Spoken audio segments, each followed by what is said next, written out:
sama kejadian viral kemarin, mungkin bisa diklarifikasi ulang lagi gitu seperti apa dan sekarang kasusnya sudah sampai di mana ya?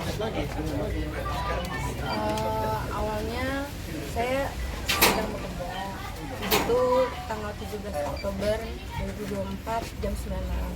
Itu pelaku dari luar masuk ke dalam toko, terus duduk di sofa. Dia membeli makanan online. Pas setelah abangnya datang, dia menyuruh saya untuk mengantar makanannya ke dalam kamar pribadinya. Di situ saya nolak karena itu bukan tugas saya juga. Terus ada lain hal juga karena di situ sebelum kejadian ini dia pernah ngelempar saya pakai tempat solasi. Terus dia ngelempar saya pakai meja, tapi untungnya nggak kena saya. Terus dia juga ngatain saya miskin, babu. Terus dia juga ngatain saya orang miskin kayak lu mana bisa laporin gue ke polisi, masukin gue ke penjara untuk kayak gitu. Dari situ saya mau resign tapi ditahan oleh adiknya si pelaku. Akhirnya saya sama teman-teman semua sepakat buat bikin perjanjian kalau nggak bakal mau nganterin makanan si pelaku lagi ke kamarnya kayak gitu.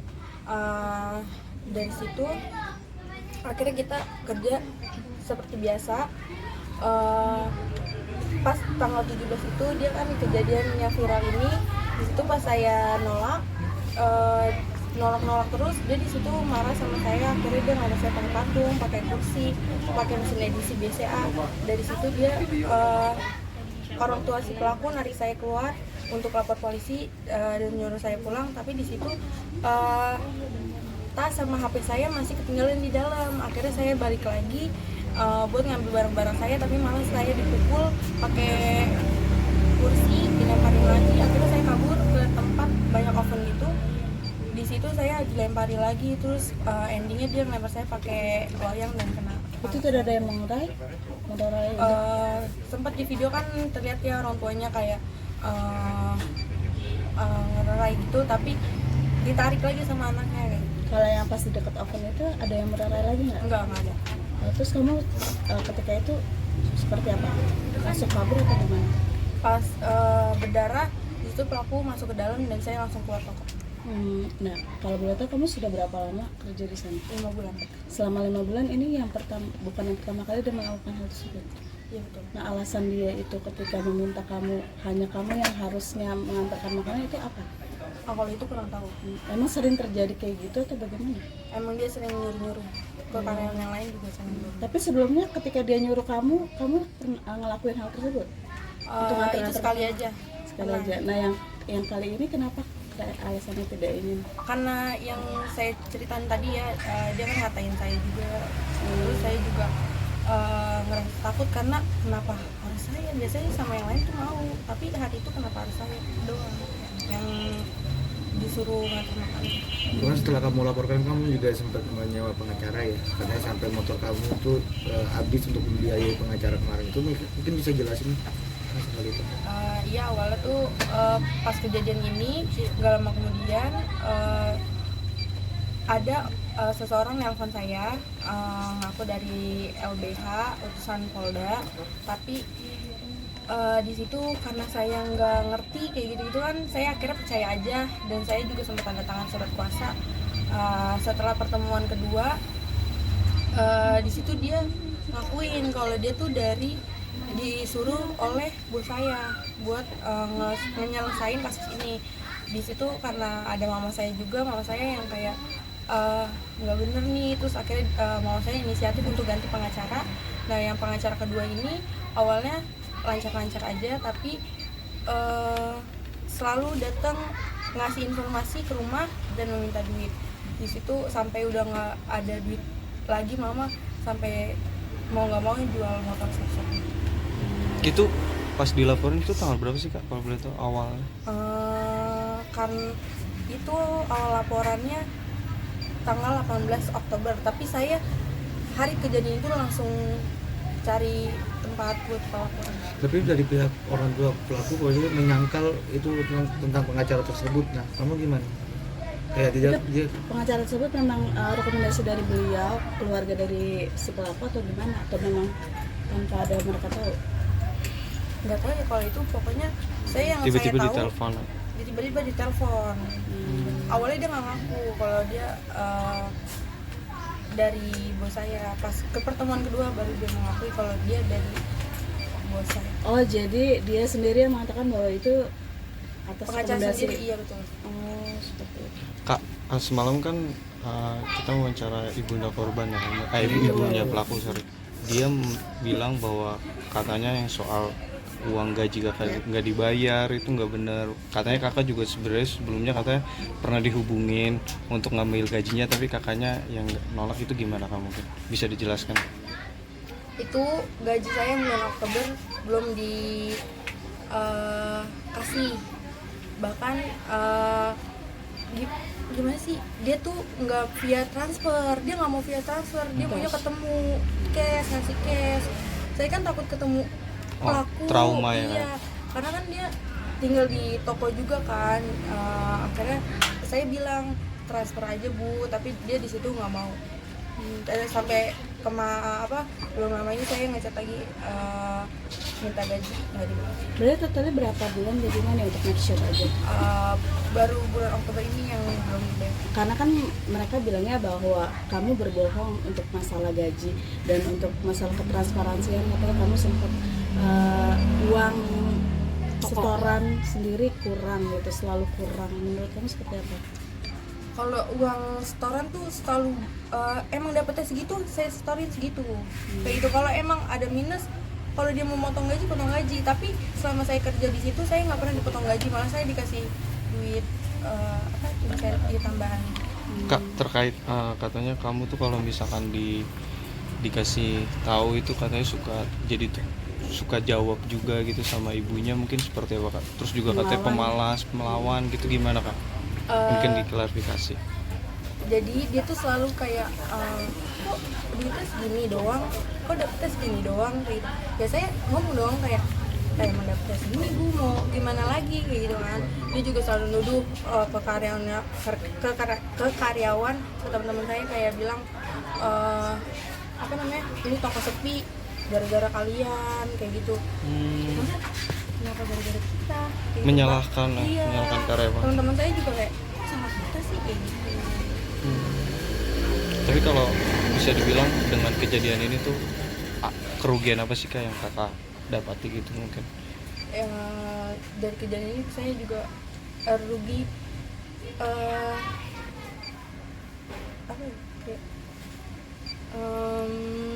Materi kayak gitu.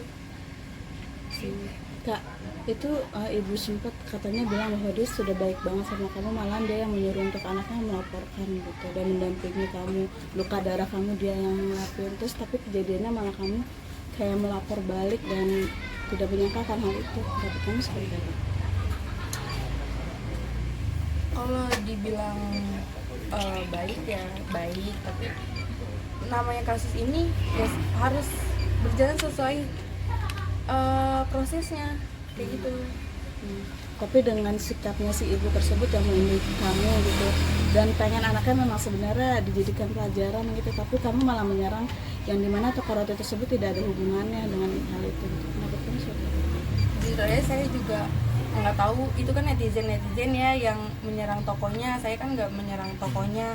Saya juga yang saya tahu juga di video itu tidak ada yang menyebutkan nama toko dan nama pelaku, tapi emang netizen aja yang pada tahu tokonya, pada tahu pelakunya kayak gitu. Sempat ada yang namanya untuk bicara secara dua keluarga gitu, ngasih kekeluargaan, dan pada akhirnya kamu sampai bingung gitu, kenapa kamu menjadi seperti ini gitu, apakah ada hasutan dari orangnya atau bagaimana? Nggak ada. Dari pihak sana nggak ada permintaan maaf secara kekeluargaan, pertemuan nggak ada sama sekali. Katanya dia sempat meminta maaf setelah Dia minta maaf pada awal kejadian itu ke saya aja. Berarti dari kejadian itu kakak berarti langsung resign atau seperti apa? Langsung resign.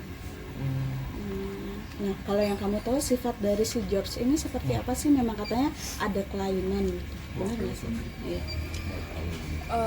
Saya sih nggak tahu ya kalau itu, tapi yang saya lihat aja kalau dia tuh normal aja. Soalnya kan dia juga sering pertemuan dengan meeting sama orang, terus diduga yang saya tahu dia tuh megang kepala toko di cabang siapa dulu. Makanya emosional itu tuh udah pernah tertahan gitu, karena dia juga menyampaikan satu surat di mana surat tersebut untuk psikiater, dia sering psikologi gitu-gitu. Saya nggak tahu kok itu. Tapi memang emosinya setiap hari selalu marah-marah atau bagaimana sih? Kalau Temperamen atau gimana? kalau misalkan karyawan nih nggak ngelakuin apa yang dia mau, dia marah. Kak, tapi itu bentuk apa yang kakak alami itu dari cuma kakak doang atau memang ada karyawan lain juga sih? Kalau pelemparan itu ke saya aja, tapi kalau ucapan kayak verbal itu ke semua. Dari kejadian ini mungkin mengalami trauma juga nggak, Kak? Maksudnya apa nanti kedepannya kakak jadi takut untuk bekerja lagi atau takut ketemu orang baru gitu? Sebelum ini viral itu saya sempat ada panggilan kerja dan interview.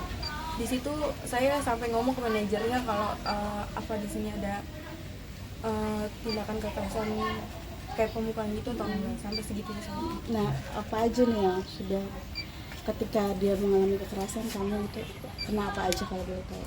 Kena bagian kepala ini sobek, terus sama memar-memar di bahu. Mesti dijahit juga nggak ketika itu? Harusnya dijahit, tapi karena saya takut ya, jadi saya nggak jahit. Sampai itu tuh masih ngocor-ngocor terus. Ini masih ada bekasnya, nggak boleh dikasih tahu nggak sih? Kelihatan nggak? Ini yang dilempar sama BCA, ATM atau Ini yang loyang. Oke. Terus memarah di Kemarin di bagian sini, di sini, sama di bagian kaki. Nah kan katanya si tante itu juga yang memfoto untuk visum atau gimana sih, itu gimana kejadiannya? Dan sampai dia akhirnya menyesali gitu, kenapa saya foto gitu segala macam si mamanya itu. Dia pas di rumah sakit itu foto kayak sini saya foto kayak gitu. Dia yang foto. Tapi kalau yang memar-memar yang lainnya itu saya foto. Itu kenapa sifat ibunya juga seperti itu, emang karena tidak bisa mengontrol anaknya untuk menjadi diserah terimakan aja ke kepolisian atau gimana sih yang kami tahu? Saya nggak tahu sih kalau dia. Atau karena takut juga orang tuanya sama dia atau gimana sih yang kami tahu? Mungkin takut juga sama anaknya karena ya nggak tahu sih, pokoknya setahu saya mungkin takut atau emang anaknya harus bilang, saya juga nggak tahu. Nah, Bang Jai, mungkin langkah hukum apa mungkin yang akan ditempuh nanti dalam kasus ini gitu? Kalau langkah hukum sudah berproses ya.